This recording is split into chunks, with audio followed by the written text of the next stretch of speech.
Thanks so much for coming, everyone. Happy Friday. My talk today is it's called Bounded Autonomy, Between Free Will and Determinism, and it's sort of about changing the way we think about our interactions with large language models. This talk could have been called a number of different things. I toyed with the idea of between automation and customization, between oversight and agency, and between possibilities and constraints. But what it really is conventional wisdom for unconventional times, and it's based off some of my personal experience in designing agents within industry. It's for people actively experimenting with agents. It's both for beginners who are overwhelmed by the pace of change and experts stuck in a rut in need of a new perspective. What it is not going to be is overly technical, definitive, or prescriptive. These are like my ideas, and I don't expect you to follow them if you're not that interested. Great. I'm Angus. I'm an AI director at Oliver. We're a startup. We've been in the advertising industry for a few years, and then we switched into almost fully GenAI now. We've got 3,000 staff across 46 countries. You probably haven't heard of us, but I guarantee you've definitely seen our work.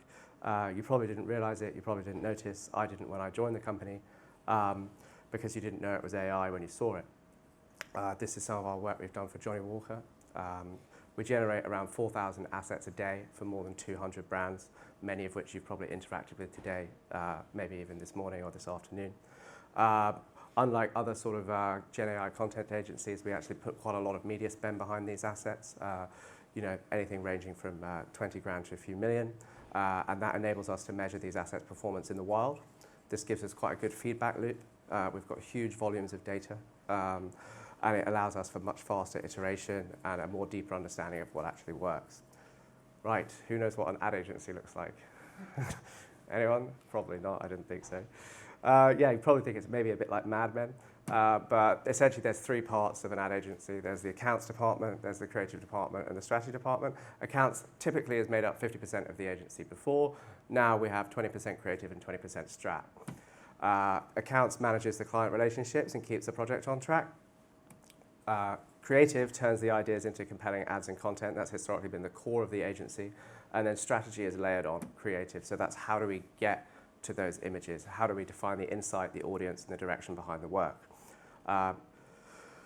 Creative and strategy have previously been knowledge work, but they're now increasingly agentic. We don't just do image generation, we do ideation, we do copywriting, we do content production, and those are all done with forms of agents, right? I'm on the strategy side, I've been for a long time, and we do audience insight, trend analysis, competitor analysis, and performance optimization, all with different agents, because we're predominantly customer facing. So we operate in quite a high, fast-paced and high-risk environment. And when we scale these images, it can be just as useful, it can be just as negative for a brand if there's poor reception of these images as if you did a good job. Why do we use agents? We use them primarily for speed and secondarily for scale. Agents allow us to move faster and be more reactive. For creative teams, this allows us to generate content at speed, and this is especially important for iteration and testing. For strategy teams, agents allow us to scale our research so we can get much closer to the consumer and we can eventually convert them more easily down the line. So typically something we might do is campaign personalization or territory personalization. So that'll be, we'll have ideal personas and then we'll try and deep research each of those personas or each of those territories. A good example is, we do advertising in multiple cities around the world. We might want to localize that for New York, or we might want to localize that for Miami. And in general, the goal is to do much more with much less and create more effective advertising. So my first piece of advice here today is slow down. I think AI is moving very fast. There's quite a blink and you'll miss it mentality. Everything seems to be coming and going very quickly. There's a lot of change. I've seen a lot of tools come and go in the last few years. But if you did blink and you did miss it, was it really that important? Probably not. The actual core of LLMs hasn't changed. I mean, let's say at least since the 1990s. Emma Struble would argue even further back. But no matter how advanced LLMs seem, today's large language models don't actually understand the data they're presented with. And we know this because they've still got several clear limitations, right? So first one is data efficiency. So humans learn from very few examples, whereas models need massive data sets in order to come up with relatively simple conclusions. It's especially evident when it comes to learning, so models don't continuously learn without forgetting in the way that humans do. It's a closed box, as we'll see in a second. One could argue that recent gains come less from material breakthroughs and more from sort of brute force model improvements. You just heard in the last presentation the amount of compute required to generate those images, 400 marathons. That's maybe too much to be using. So one of the this is a famous diagram, this is a bitter lesson. So actually what we end up doing is we end up creating band-aids to go around these model constraints, right? And most of our tools are band-aids, and you could argue even the way the models themselves are being trained is a form of band-aid, right? And one of the ways to spot these band-aids is that they're temporary, they're a quick fix, they're not a long-term solution, they're quite superficial, they often mask the symptoms rather than fixing the problem, and they're often inadequate, and they don't fully fix the issues. This is how I like to think of LLMs. It's very simplistic, but it's just a closed box with knowledge inside. I prefer to think of it as like a flexible database capable of doing semantic math than anything else. So it's fully closed. I don't expect any form of like emergence or the model to like actually learn anything. This is quite evident when we're trying to like, especially in advertising when we use trends. So you probably come up against it not recognizing certain models. But for us, the biggest problem is trend identification. If it's really new, the model won't recognize it. Most recent advances in agentic capabilities have been largely due to increased context window. This is especially true with like long-running agents, because the longer context windows allows them to do longer-running tasks. You've got things it needs to do that: history of actions, tool output, structure over time, goals and plans. It has to be organized, it has to know what it's doing, and it has to be able to store and retrieve information in the short term. So without large context, the system forgets mid-task, it can't work on long, complex, multi-step workflows, and you may have heard of this famous incident of it deleting a lot of emails because the context ran out. This is a model size context difference, GPT-2 versus Gemini 3.5 Pro. Does anyone remember 512 context windows? They're very small. Context windows keep getting larger, but they'll never be enough. The total knowledge in the world keeps doubling about every 12 hours, so we're always going to want more. However big they get, it's not going to be enough. I think that's the sort of clear problem. So how does that work from a sort of developer's perspective? Actually, I find context constrains the models as much as guardrails. So context is sort of like a soft constraint rather than a hard constraint. So you can feed stuff in, and you can move stuff around and shape indirectly how the model is performing. So like a practical everyday example of this is not giving the model access to the internet and instead giving it high quality documentation. You'll get much better results. And typically when we do this, we find that models are really bad at spotting promotional content. So when we're doing advertising, we're looking up competitors, it'll soak up all of the information they wrote themselves rather than like consumer information, which is ultimately like what we're after. And they're very susceptible to SEO. I think as soon as you take the knowledge out of the model and you give it another tool, it's quite like limited by the way that it uses that tool. So in the past, this was originally what we used to do.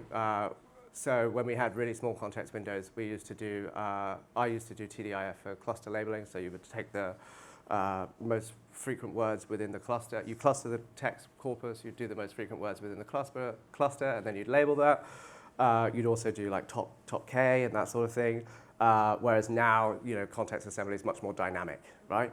And we've gone from like context, a lack of context to like a too much context, right? So now I think we need to sort of think more about what we can exclude from that. And the challenge is no longer getting context in, but to a certain extent, keeping the noise out, right? And constraints actually create creativity, right? Abundance stops you being scrappy. So if suddenly progress stopped tomorrow, how would you make the most of what you have? I think it's important to set sort of self-imposed constraints. Everyone knows that you shouldn't use like the full context window, but maybe how little of the context window can you use and still get the task done is a more interesting question. I'm not a token billionaire yet. I know there are some people probably in this room. This is, again, parallels with early computing. Lack of compute, very difficult times. That's from the Model Railroad Club. That was from yesterday. But great things come out of constraints and limitations, right? So if you can build Space War with only 4,000 words, that's a pretty big deal. And I don't know if you've ever seen the developers of, of Crash Bandicoot, but they talk a lot about how they were like using the memory function in the PS2 to get like massive improvements, right? So if they can do it, I imagine you probably can. Other things to try, maybe using an old, this is just experimental, I'm not suggesting you do this in production. Using an older, smaller version of a model or harness. This can help you understand, like connect with the model maybe a bit more. Building your own harness, building your own memory and compaction. And also, I think like pre-processing and archiving stuff is really important. So how do file systems work? How do you negotiate knowledge graphs, that sort of thing. And this will, overall, it'll improve your ability to prompt and control the model. You'll be much closer to it. And you'll have better fundamentals and better best practices. And in general, you just have an improved understanding of the data that you're working with. You never know what's going to come in handy later. This is Rosenblatt actually pulling out wires in the perceptron, and that's later formed the basis of what became dropout. The next one's keep it simple. Have you ever built anything and then realized that the model could just do it better on its own? Probably. Got a lot of nods there. Happened to me recently. I was trying to do my CV. What would win? This was my very complex CV application. Did not work. Well, it did work, but it didn't work as well as 4 simple letters. Those 4 simple letters were HTML. And yeah, I was pretty blown away by this. So that was over a 10x improvement. I would say it's probably a 100x improvement.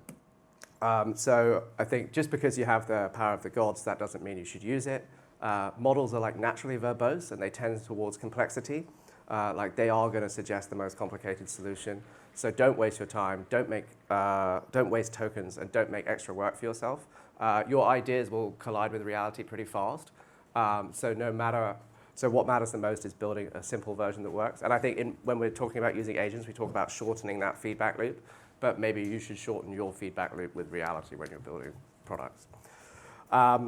This is, I think, probably the most interesting bit. So AI at its core is just translation. So this is the attention is all you need paper. It was done on English to French initially. And then I think more interesting is the idea of being able to translate text into images, images into audio, audio into video, right? And I think there's an argument that knowledge production is just in itself summarization, right? Like in this talk, I'm trying to summarize my experiences of the last few years. We're compacting that down into like knowledge or like good knowledge, right? So different types of data can be converted into common internal representations and then transformed into something else. Like you've got an unstructured input and you turn it into an unstructured output. You've got a structured input and you turn that into an unstructured output. This is like, I guess what MCP is in model handoffs for long-running agents. This is all like a very similar idea, right? You've got something structured on one side, something very unstructured on the other. And I think these two things can sort of coexist. And if you can manipulate something through a representation space, then that means that the structure of that data is not an inherent property of that object, right? So it's actually more of a property of the representation of the observer. It's like, what do I want to see this piece of content in what format, right? And sometimes, I guess, maybe the easiest way of thinking about it is with slides, what can you turn into a diagram, and what do you want written, what do you want voiced over? And I think it's super interesting. So this has a lot of relevant implications when you're building, right? This means, ideally you should use multiple representation structures. So you might want to use Markdown for human readable hierarchy and authoring. You might want to use graph relationships and references. You might want to use clustering as well if you're dealing with like large bodies of text or maybe more unstructured bodies of text. And you might want to use folders for stuff you need to retrieve really, really fast. You could also use timelines if that's relevant to your task. And finally, there were a few more practical bits of advice. But finally, I think it's so important just to have fun and experiment, right? I think so much of what we do is for work, but actually a lot of this stuff you can only learn through like thoughtful play and experimentation. I go to a lot of hackathons now, more than I ever did before, and I just don't see, I'm not allowed to experiment with this stuff in the way that I would in my role, so a lot of that then helps me even more. I've got 1 minute left. It's really interesting. I will say one more thing. So I was going to talk about how agents fit into the workplace and whether you should use more structured agents or less structured agents. And I will just say, so I think if you look back to Adam Smith and his pin factory, like capitalism naturally breaks tasks down into small, easily repeatable chunks. And often we've found workflows to be far more effective. I was going to say that I would, one of the other things I was going to say is don't automate a job unless you can do it yourself. This is my old job. This was social media intelligence. And what you can see here is like a practical report. This was done by an LLM. It clustered the data. It did everything. And this is typically the sort of information that we would want from an advertising agency. Because we're AI engineer, I've done it for OpenClaw, just on the last year sort of data. And this is all the sort of insight that we would get. This is 50,000 tweets clustered and then organized into essentially strategies. So we can create this almost instantly for our creative teams or our strategic teams. And then it's got standout tweets and it's breaking it all down for you. And I think that's my time there. So thank you very much.